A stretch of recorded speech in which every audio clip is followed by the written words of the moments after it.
வரலன்ட்டு சொல்லிட்டு எல்லாருமே எதிர்பார்த்துட்டு இருக்காங்க. அவங்க வர மாதிரி இல்லாமல் நீங்கள் வந்து பால் காய்ங்க, டைம் வந்து நல்ல நேரம் முடிய போதுன்ட்டு சொல்லிட்டு கோமதி இருந்துட்டு சொல்கிறாங்க.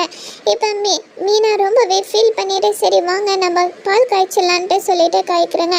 கரெக்டான நேரத்தில் இப்போ வந்து அங்கே பாண்டியன் வராங்க. அதை பார்த்து எல்லாருமே ரொம்பவே ஹாப்பியாக ஆகுறாங்க. இன்னொரு பக்கம் வந்து எல்லாருமே வந்து ஒரு கிஃப்டாக வந்து தராங்க. தந்த உடனே நம்ம இப்போ இருந்துட்டு சுகன்யா சொல்கிறாங்க, நம்ம இதே மாதிரி வீடு கட்டணுங்க, கண்டிப்பாக நீங்கள் ஒரு கவர்மெண்ட் ஜாப்புக்கு போனால் நம்ம வீடு கட்டலான்றாங்க.